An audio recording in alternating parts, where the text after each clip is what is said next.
चंदन मिश्रा हत्याकांड में पुलिस को बड़ी कामयाबी हाथ लगी है। देखिए, महज 48 घंटे में पुलिस ने तमाम चीजों की देखिए पोल खोल करके रख दी है। और आपको बता दें कि जितने भी शूटर थे सबकी गिरफ्तारी हो चुकी है। आपको बता दें कि लगातार देखिए पुलिस छानबीन कर रही थी, रेकी कर रही थी, छापेमारी की जा रही थी, लेकिन अब उसके बाद कहा जा रहा है कि कॉल ट्रेस किए गए, मोबाइल कॉल जो है उसको ट्रेस किए जा रहे थे, लोकेट किए जा रहे थे एरिया को, और तमाम ऐसे कहीं से भी पुलिस को जो सोर्स मिल रहे थे उस पर छापेमारी हो रही थी। और ये छापेमारी रात दिन चली और लगातार पुलिस को लेकर के देखिए लोग सवाल भी उठा रहे थे, मीडिया में सवाल उठ रहे थे पुलिस प्रशासन को लेकर के कि आखिर बिहार में क्या हो रहा है, अपराधियों का मनोबल आखिर इतना कैसे बढ़ गया कि दिन दहाड़े बड़ी घटना को अंजाम दिया जाता है और पुलिस है कि मूक दर्शक की भूमिका में है। लेकिन पुलिस को बड़ी कामयाबी कही जा रही है। देखिए, इस पूरे मामले में आपको बता दें कि बंगाल से पुलिस और एसटीएफ की संयुक्त छापेमारी हुई और इस बड़े ऑपरेशन में सभी शूटरों को उठा लिया गया है, धर दबोच लिया गया है। और उसके बाद कहा जा रहा है कि अब तमाम शूटरों से जानने की कोशिश की जा रही है कि आखिर पूरा मामला क्या है। देखिए, इन शूटरों के नाम हम आपको बताते हैं। देखिए, पटना में जिस तरह से पारस हॉस्पिटल में घटना घटी और मुख्य अभियुक्त के रूप में मुख्य शूटर जो है तौसीफ उर्फ बादशाह को लेकर के चर्चा है। लेकिन तौसीफ उर्फ बादशाह के अलावा भी देखिए कौन कौन से शूटर है। मोनू सिंह की बात हो रही है, बलवंत सिंह इसमें शामिल है। इसके अलावा जो संभावित नाम इसमें कहा जा रहा है कि आकिब मलिक है, सोनू है, कालू उर्फ मुस्तकीम के का नाम सामने आ रहा है। उसके बाद भिंडी उर्फ बलवंत सिंह का भी नाम इस पूरे प्रकरण में सामने आ रहे हैं।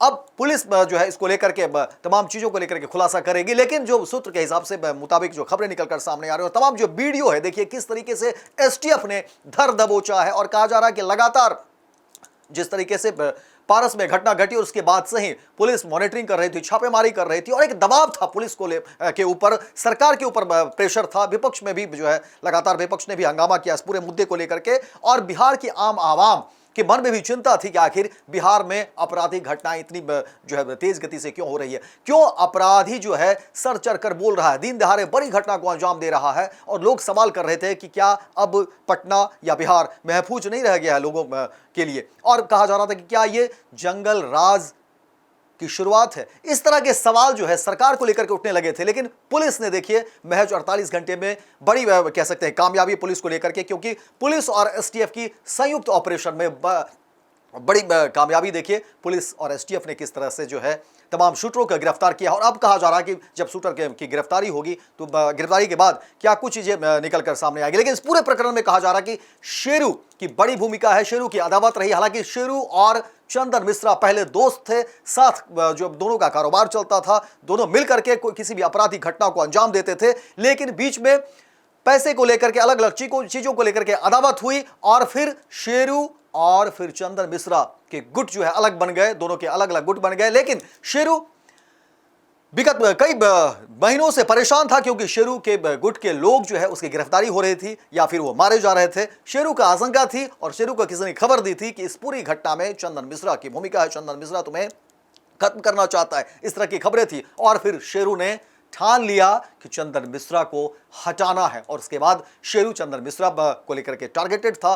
लोगों कई सारे इससे पहले भी उन्होंने कोशिश की थी। और अब कहा जा रहा है कि चंदन मिश्रा की हत्या में शेरू की बड़ी भूमिका। और इस पूरे प्रकरण में देखिए जो जो शूटर थे शामिल सभी को एसटीएफ ने उठा लिया। और अब कहा जा रहा है कि पुलिस को बड़ी कामयाबी मिली। हालांकि इस पूरी मामले में पुलिस जब प्रेस कॉन्फ्रेंस करेगी, पुलिस की तरफ से जब मीडिया के सामने जब संबोधन होगा तो सारी चीजें क्लियर होगी। लेकिन सूत्र के हवाले से ये तमाम खबरें निकलकर सामने आई है और कहा जा रहा है कि देखिए पुलिस को बड़ी कामयाबी मिल गई है।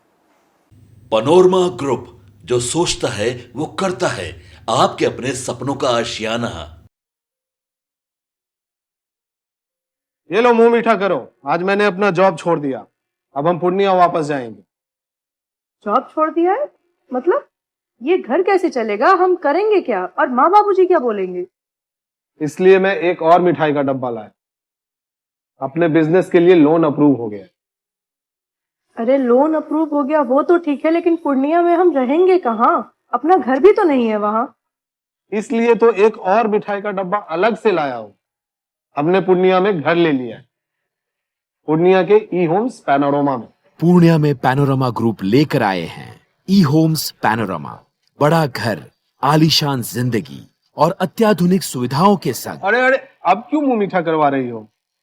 क्योंकि हम घर वापसी जो कर रहे हैं। घर वापसी की खुशी पूर्णिया में ई होम्स पैनोरमा के संग। ई Homes Panorama, luxurious lifestyle redefined.